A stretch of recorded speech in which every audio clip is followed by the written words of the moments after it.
गुरुदेव, मेरा प्रश्न है कि जो युवक इस संगोष्ठी में होने चाहिए थे आज, वो आज सड़क पे प्रोटेस्ट कर रहे हैं सिटीजनशिप अमेंडमेंट एक्ट के लिए। उन युवकों को आपका संदेश क्या है? क्या कह रहे? गुरुदेव, अभी जो बैठे कहिए। हाँ गुरुदेव, जो अभी संसद में कानून बनाए हैं नागरिकता संशोधन, अच्छा उसके विरोध में जो प्रदर्शन हो रहा है उसको लेकर रुचि आज भी हो रहा है? अभी भी थोड़ा बहुत चल रहा है। ठीक। तो यहाँ ना होकर वो वहाँ है, ऐसा उनकी यहाँ नहीं प्रदर्शन हो रहा तो अच्छा ही है ना, उनकी कृपा है ना। आपकी संगोष्ठी में उन युवकों को होना बैठिए पर वो प्रदर्शन कर रहे हैं। वो प्रदर्शन तो कर रहे हैं, लेकिन सुनिए, 25 वर्ष नहीं 15 वर्ष से लेकर 35 वर्ष तक के युवक ही 90% हमारे भावों को यूट्यूब के माध्यम से सुन रहे हैं। पहले उनको धन्यवाद देना चाहिए। अधिक आयु वाले नहीं सुन रहे ज़्यादा। आप ही ने ये शुरू किया। हमारे भृगु जी हैं और सर्वे क्या नाम है, सुरेश जी हैं, ये सब।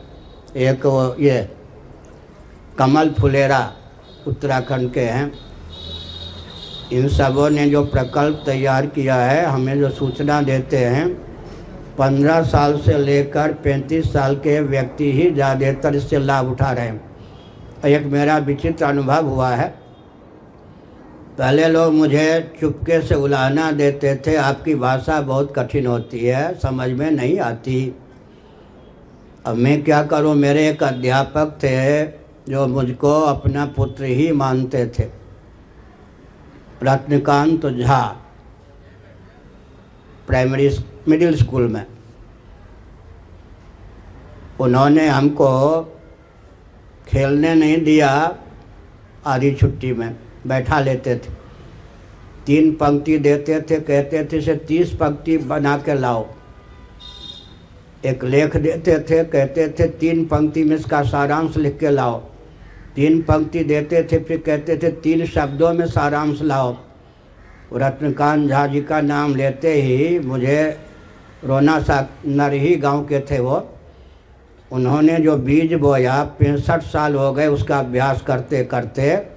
भाषा की दृष्टि से मेरी मातृभाषा हिंदी नहीं है, लेकिन हिंदी के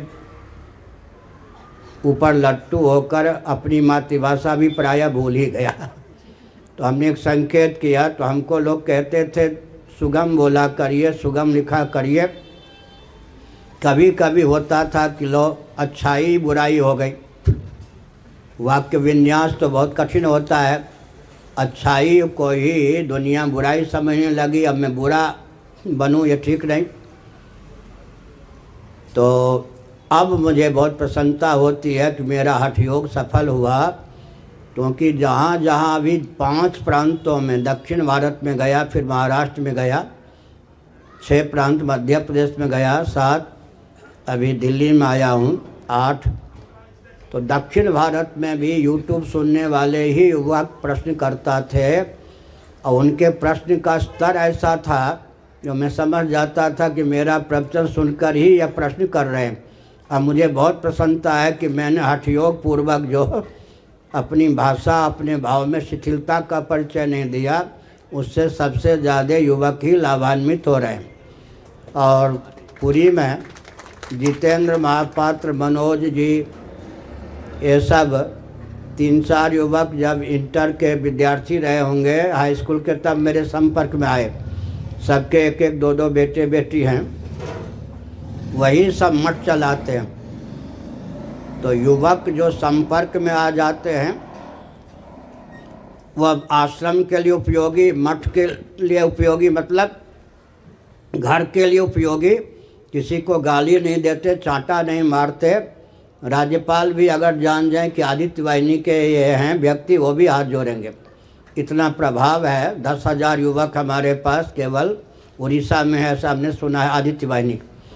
तो उनको हु हल्ला करने दीजिए, लेकिन अगर उनको सूचना होती या वो इसके कुछ भी महत्व को जानते तो अवश्य आते। युवकों को हम उलाहना नहीं देते, क्योंकि सबसे ज़्यादा लाभ युवक ही उठा पा रहे हैं। और आपने पूछ ही दिया तो हम भी सोचते थे कोई पूछे। हमने नहीं कहा आपको ये पूछने के लिए, हमारे यहाँ बेईमानी नहीं चलते, तो हम थोड़ा भाव भी व्यक्त कर दें। अभी जो क्या चल रहा है वो नागरिकता को लेकर,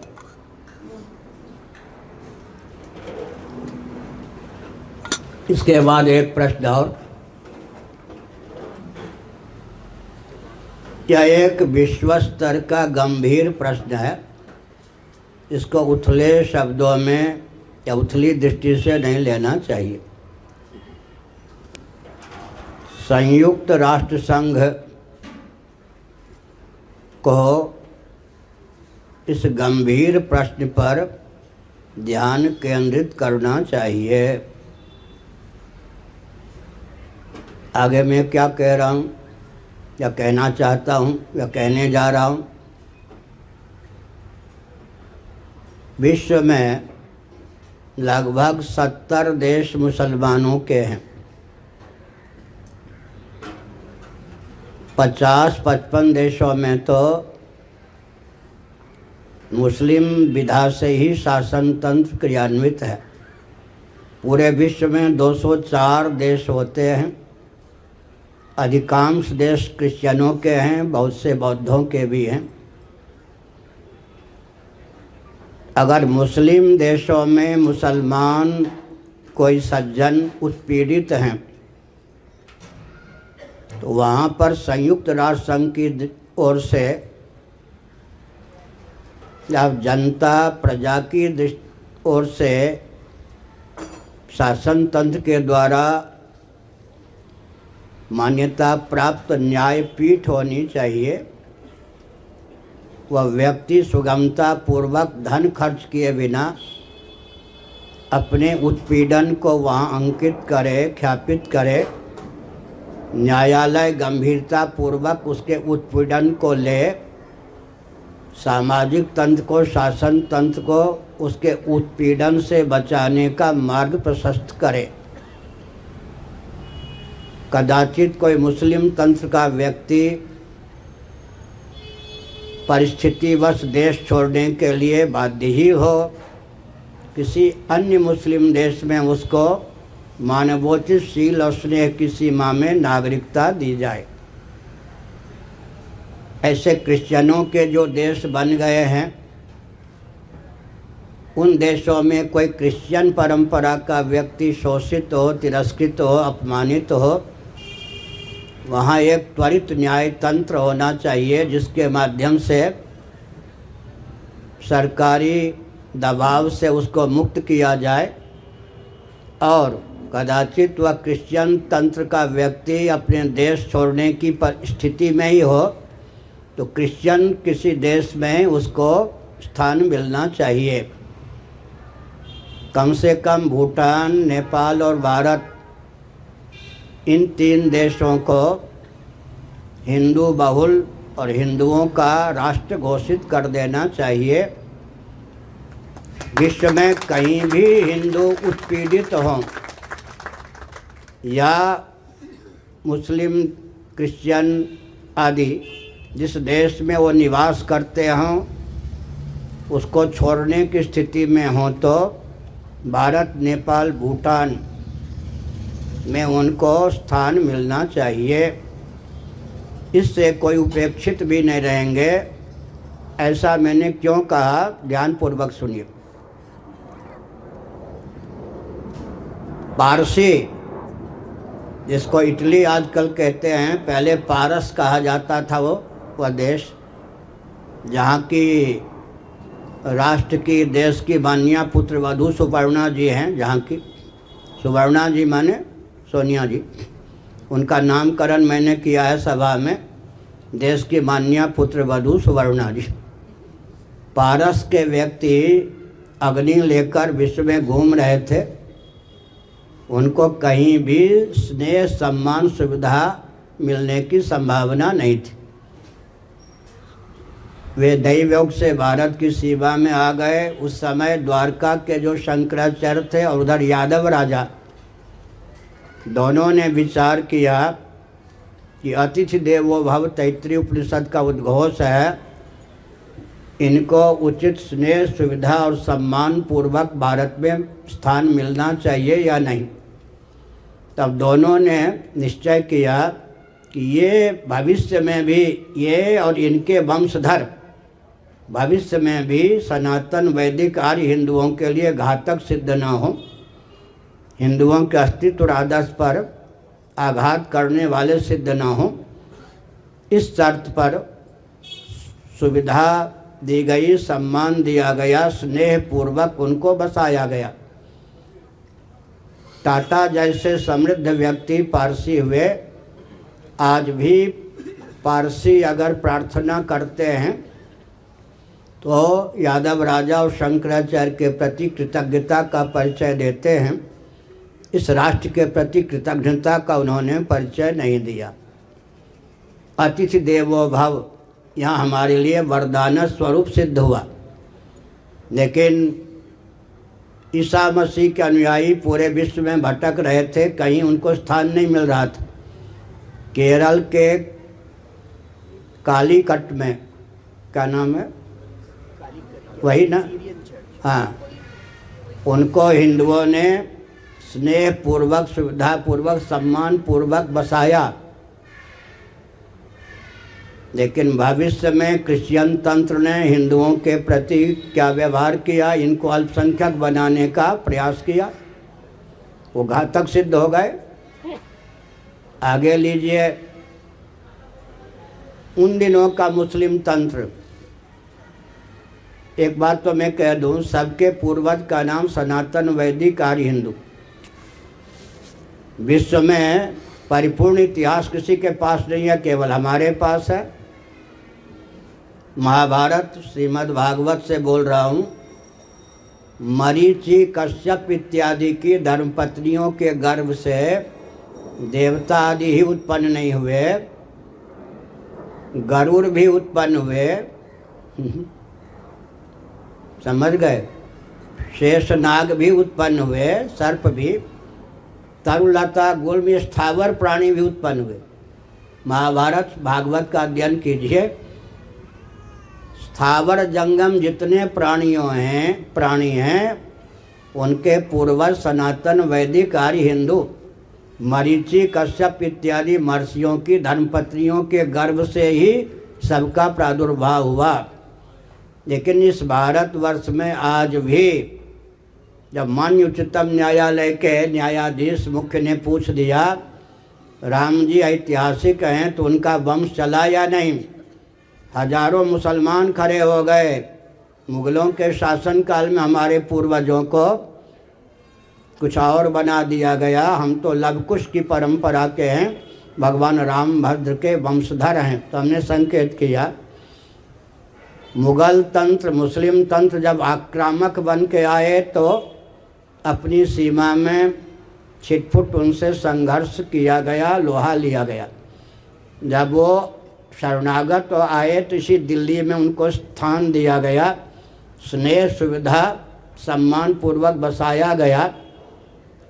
अब तक जो उनका व्यवहार है मानवोचित और स्नेह की सीमा में, कलाम जी जैसे महान भावों को छोड़कर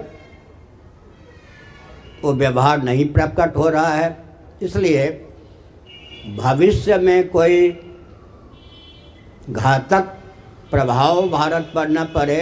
अभी आपको सुनकर आश्चर्य होगा, आसाम में जो पहले तो कुछ छिटफुट बगावत, बाद में कीर्तन ढोलक के माध्यम से असहमति निर्णय के प्रति प्रकट की गई, उसमें मुख्य हेतु क्या था, इन सब को समेट लिया जाएगा, आसाम में बसाया जाएगा, हमारी भाषा और संस्कृति विकृत हो जाएगी इनके संग से। एक दार्शनिक तथ्य की ओर आपका ध्यान वैज्ञानिक तथ्य की ओर नहीं है, मैं बताता हूँ ध्यानपूर्वक से।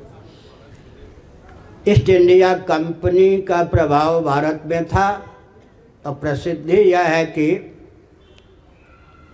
200 वर्षों तक अंग्रेज़ों ने शासन किया, जबकि इतिहास यह नहीं मानता।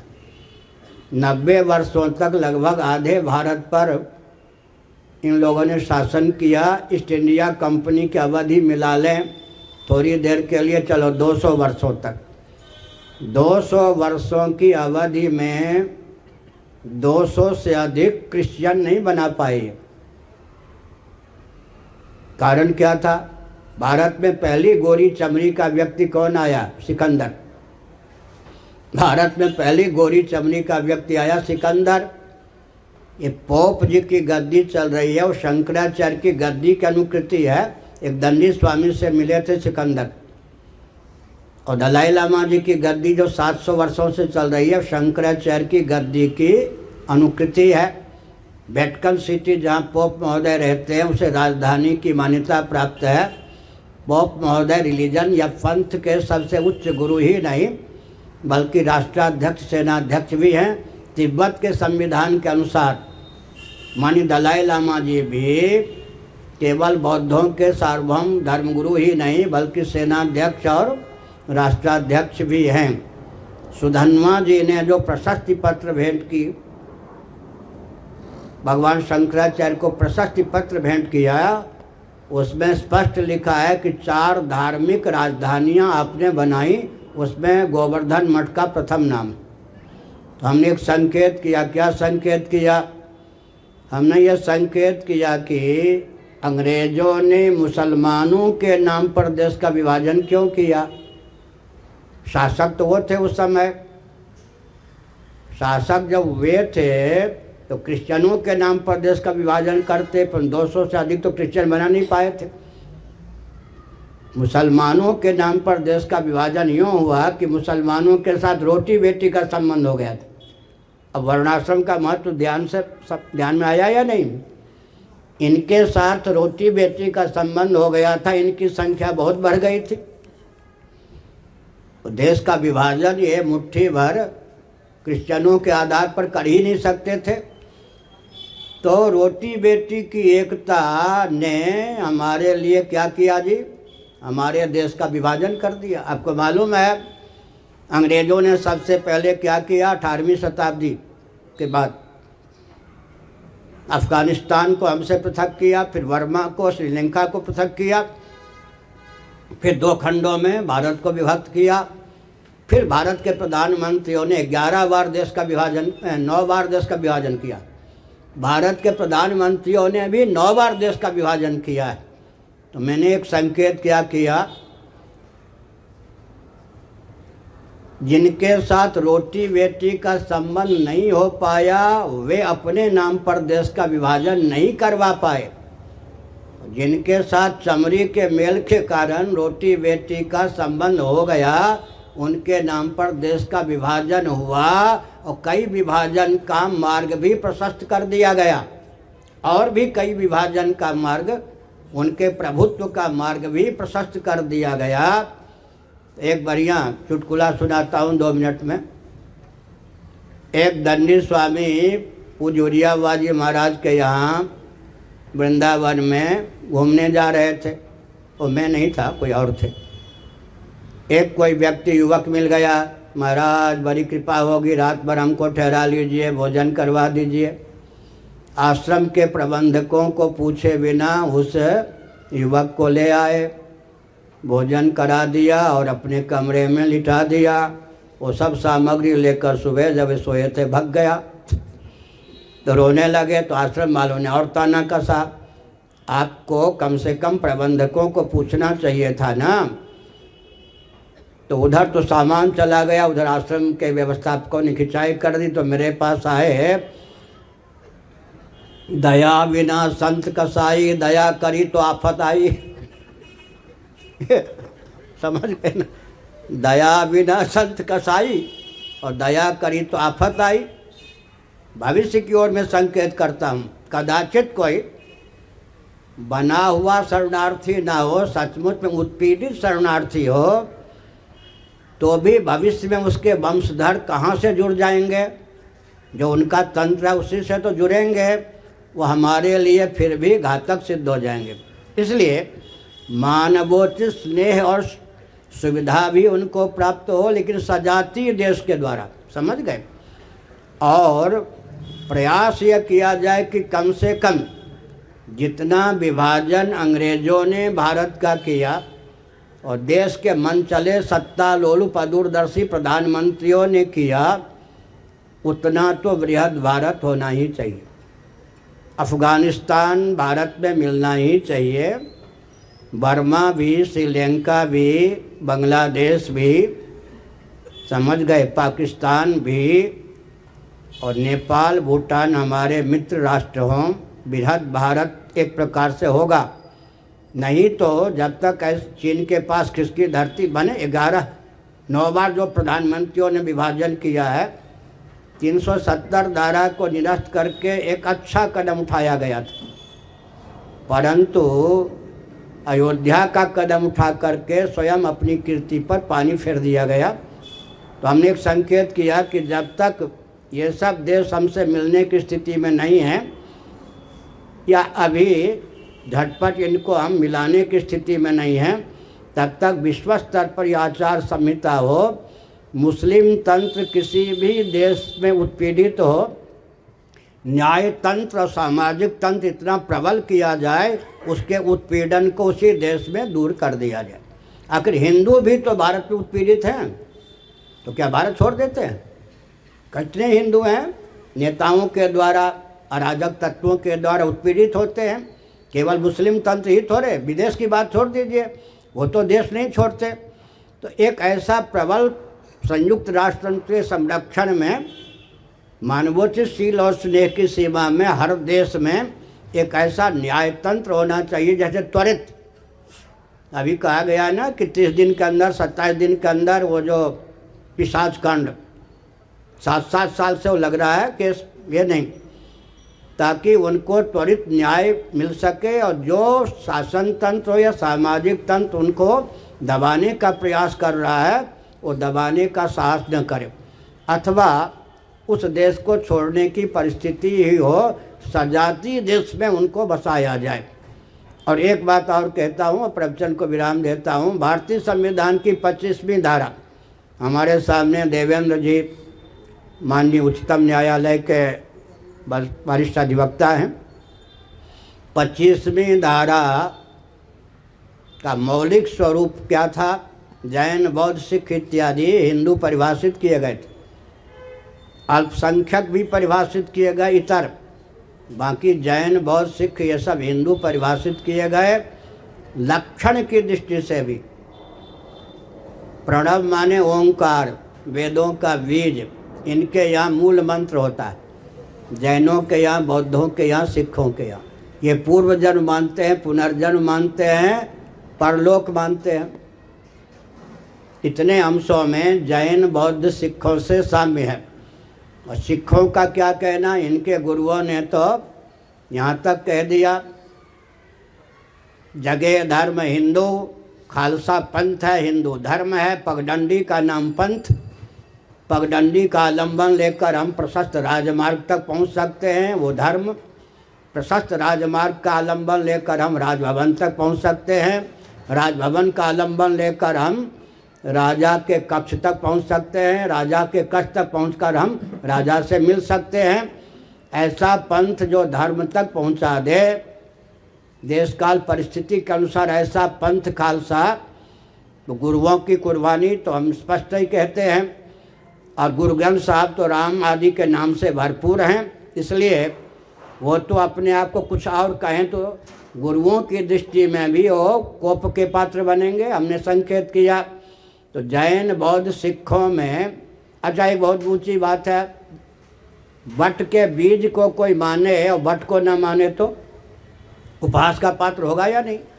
कठोपनिषद के अनुसार सर्वे वेदा यत् पदमा मनन्ति, वेदों का बीज ओम या प्रणव है। प्रणव को जब आप मानते हैं तो वैदिक तो हो ही गए, एक देशी वैदिक सही कौन? जब आप परलोक को मानते हैं, पूर्व जन्म को मानते हैं, पुनर्जन्म को मानते हैं और वेदों का बीज ओंकार को मानते हैं, आप कैसे वेद के बाहर हो गए? वर्णाश्रम में भी, वर्णाश्रम को लेकर भी मैं 2 शब्द कह दूँ। एक बार मैं धर्मशाला चला गया। कहाँ धर्मशाला? हिमाचल। कोई कार्यक्रम नहीं था और शंकराचार्य भी नया नया बना था, कोई यजमान की तो बात ही नहीं थी। मैं तो उस ढंग का व्यक्ति था, मनुष्य को यहाँ देखा तो वहाँ भगा। तो वृंदावन में भी पढ़ने पढ़ाने लिखने लिखाने में था, कोई चेले चपाटी धनी आदि से मेरा कोई संपर्क ही नहीं था। बना दिया गया शंकराचार्य, समझ गए, एक हंस के ऊपर हिमालय का बोझ, और आतंकवादियों से घिरा हुआ मठ 1.5 एकड़ में मिला, आतंकवादी अराजक तत्वों से घिरा हुआ मठ मिला। खैर, मैंने स्वामी निर्विकल्पानंद जी, उन दिनों राजीव मिश्र नाम था, कहा कि मुझे दलाई लामा को कुछ कहना है, धर्मशाला कार्यक्रम बनाओ। कोई यजमान नहीं, कोई कुछ नहीं। अच्छा, धर्मशाला गया हिमाचल में, पत्रकारों को बुलाया गया, चैनल वालों को मैंने कह दिया कि माननीय श्री दलाई लामा जी, बम्बई में मैं था, उनको नहीं मालूम होगा, मेरा कोई प्रचार प्रसार नहीं होता था। तब वो बोले, जब मैं लखनऊ में था तब वो बोले कि हिंदुओं, आपके यहाँ भेदभाव है, बौद्ध बन जाइए। तो माननीय दलाई लामा जी माननीय अतिथि के रूप में सुविधा लें, सम्मान लें, स्नेह लें, घर में सेंध मत काटें। अगर घर में सेंध काटना है तो भारत छोड़ दें, मैंने कह दिया। और इसीलिए मैं गया ही था, इसीलिए मैं गया तो जानबूझकर। अब ये तो ऐसा नमक मिर्च वाला संदेश बढ़िया छपने छपना था।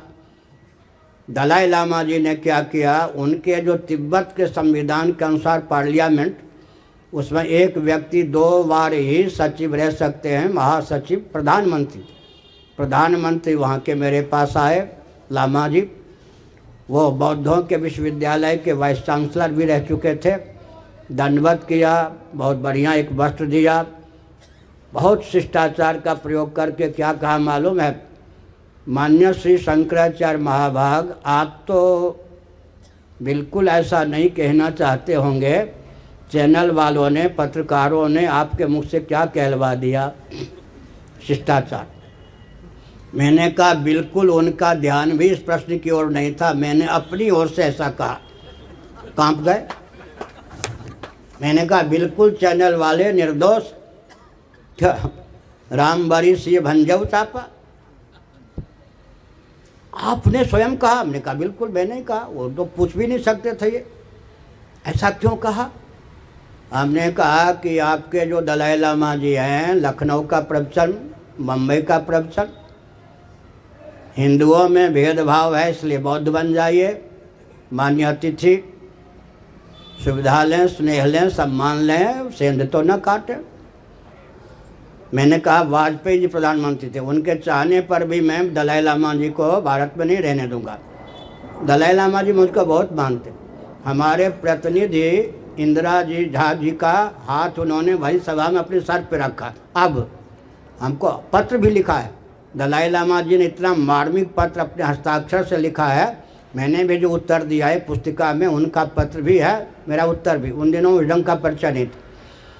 फिर मैंने कहा कि सुनिए, आप प्रधानमंत्री हैं, बौद्धों के ग्रंथ में लिखा है, क्या लिखा है, बुद्ध जी का अवतार ब्राह्मण या क्षत्रिय कुल में ही होता है, किसी अन्य कुल में नहीं। हमने कहा परंपरा से ब्राह्मण क्षत्रिय आर्य समाजियों के यहाँ होंगे, परंपरा से ब्राह्मण क्षत्रिय तो सनातनियों के यहाँ होते हैं। फिर आप कैसे कहते हैं कि हम हिंदू नहीं और हिंदुओं के यहाँ भेदभाव है, ये भेदभाव नहीं है क्या। बुद्ध का अवतार ब्राह्मण या क्षत्रिय कुल में ही होता है, आगे निषेध है, अन्य किसी कुल में नहीं। उन्होंने कहा अंदर की बात तो यही है, तो हमने कहा बाहर क्यों अलग बोलते हैं, घोषित करें कि आप हिंदू हैं। तो हमने संकेत किया। और इतिहास देखिए, बौद्धावतारे जब हम कहते हैं तब कहाँ से बोल रहा हूँ, भविष्य पुराण। ये जो बौद्धावतारे हम लोग पूछ करते हैं, 2 मिनट और, भगवान विष्णु के अवतार जो बुद्ध हुए ये ब्राह्मण कुल में हुए। दशावतार जो भगवान के हैं उसमें ब्राह्मणों सुन लो, 2 बनचर 2 वारिचर 4 विप्र के ग्वाल, तुलसी दशरथ सुवन विन को कर सके निहाल। तुलसीदास जी के नाम पर है, पर किस तुलसीदास जी का वचन, उनके ग्रंथों में यह पंक्ति नहीं है, लेकिन मूल संस्कृत वचन हमारे पास है और यह वचन याद है।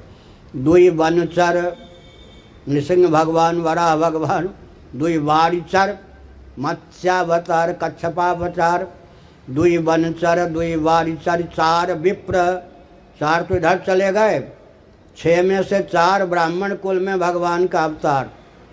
वामन भगवान किस कुल में, परशुराम जी किस कुल में, आगे कल्कि भगवान किस कुल में होंगे, और बुद्ध भगवान जिनको हम कहते बौद्धावतार, जिनके नाम पर वो ब्राह्मण कुल में हुए। अब गौतम बुद्ध क्षत्रिय कुल में हुए, इतिहास भी यही कहता है कि बुद्ध जी का अवतार या ब्राह्मण कुल में होता है या क्षत्रिय कुल में हो गया। और बुरा ना मानो, एक क्षत्रिय कहाँ के, नेपाल के, बुद्ध गौतम बुद्ध बाबा हो गए, छात्र धर्म गया नेपाल का, भारत का तो चला ही गया। एक क्षत्रिय जीवन के चरम काल में अवधूत वृत्ति से रहने लग गए भगवान ऋषभदेव, श्रीमद् भागवत। वहीं लिखा है कि इनके नाम पर जैन संप्रदाय आगे चलेगा। उनके पोता नहीं, भगवान ऋषभदेव की रहनी को न समझने के कारण वो एक नया पंथ चलावेगा, श्रीमद् भागवत। तो ऋषभदेव जी भी क्षत्रिय कुल में थे, और महावीर जी ब्राह्मण कहाँ थे, क्षत्रिय कुल में, बिहार में। ठीक है, एक बार मैं कार में बैठा था, एक पुलिस, उन दिनों तो एक कार मिलना भी बहुत कठिन, वहीं एक पुलिस वाला भी था बैठा हुआ। उसने कहा बिहार, बिहार बड़ा खराब है। हमने कहा हाँ, मुस्कुरा के बताओ। बिहार, जैन को उसने जन्म दिया, बौद्ध को उसने जन्म दिया, सिखों को उसने जन्म दिया, देश को बांट दिया। गुरु गोविंद सिंह जी का जन्म कहाँ हुआ, और महावीर जी का, और कहाँ तप किया इन्होंने, बुद्ध जी ने। हमने मुस्कुरा दिया। तो हमने क्या संकेत किया, ध्यान गया। एक गौतम बुद्ध क्षत्रिय होके हो गए बाबा, एक क्षत्रिय कुल में उत्पन्न महावीर जी हो गए बाबा। ध्यान गया। क्षत्रियों ने जब बाबा होना शुरू कर दिया तो छात्र धर्म हमारा शिथिल पड़ गया। तो दोनों क्षत्रिय कुल के थे या नहीं, और ऋषभदेव क्षत्रिय कुल के थे या नहीं। तो कैसे जैन कह सकते हैं, उनका जो विवाह होता है जो भी वैदिक विधा से ही होता है या नहीं। इसलिए हमने संकेत किया, एक लाभ होगा अगर भारतीय संविधान की 25वीं धारा यथावत क्रियान्वित हो जाए, तो पूरे विश्व में जितने सिख जैन बौद्ध हैं वे सब भी हिंदू हो जाने के कारण नंबर नहीं, जनसंख्या की दृष्टि से दूसरे, नंबर 2 क्यों कहें, दूसरे स्थान पर हिंदू आ जाएंगे या नहीं। एक लाभ ये होगा, समझ गए ना। तो हमने संकेत किया कि जैन बहुत सिख। अब एक संकेत करूँगा, भले ही मुसलमान सज्जनों के नाम पर देश का विभाजन हुआ, विभाजन किया किसने, अंग्रेजों ने किया ना। मुसलमानों के नाम पर विभाजन करने वाले अंग्रेज। और अगर ये जो कानून वाली बात चल रही है, अगर चल रही है तो थोड़ा विचार कीजिए, जिन्होंने देश का विभाजन किया उनके प्रति इतनी सहानुभूति क्यों। ध्यान गया, उनके प्रति इतनी सहानुभूति क्यों। इसलिए हमने संकेत किया। अभी आपको नेपाल का नहीं मालूम होगा, सुविधा के नाम पर नेपाल में सीधे हिंदुओं को क्रिश्चियन बनाया जाता। देखो, 9 साल की बालिका को इंजेक्शन देकर 15 साल का बना दिया जाता, और तस्करी हो रही है। नेपाल की स्थिति इतनी दर्दनाक है। और फिर क्या, जो गरीबी से तंग होकर के भी हिंदू बने रहते हैं, उनको द्राविड़ प्राणायाम बौद्ध बना करके फिर क्रिश्चियन बनाया जाता। आप लोगों को नहीं मालूम होगा। नेपाल की सारी समस्या मेरे पास आती है। उनको सीधे क्रिश्चियन न बना करके बौद्ध बना करके फिर प्रकारांतर से उनको क्रिश्चियन बना दिया जाता है।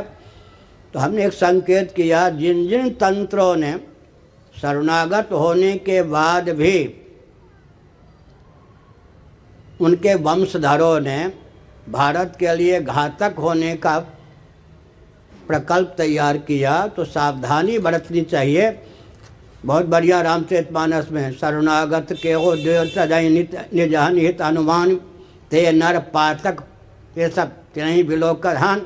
शरणागति का भी महत्व है, लेकिन वही दया करी तो दया बिना संत कसाई, दया करी तो आफत आई। कहीं भविष्य में उनके द्वारा या उनके वंशधरों के द्वारा हिंदू ही क्या अपनी संस्कृति, भाषा इन सब को समाप्त न कर बैठें। इसलिए शरणागति का सिद्धांत संयुक्त राष्ट्र संघ के ओर से ऐसा व्यवस्थित हो कि जो जिस तंत्र का व्यक्ति है उसी तंत्र के राष्ट्र में उसको बसा दिया जाए। और भारत, नेपाल, भूटान, कम से कम बर्मा, श्रीलंका भी छोड़ भी दें, भारत, नेपाल, भूटान, कम से कम ये 3 जो हिंदुओं के देश हैं, विश्व में कहीं भी हिंदू उत्पीड़ित होकर उस देश को छोड़ना चाहता है, इन 3 देशों में उसको स्थान, सुविधा, सम्मान मिले। नारायण।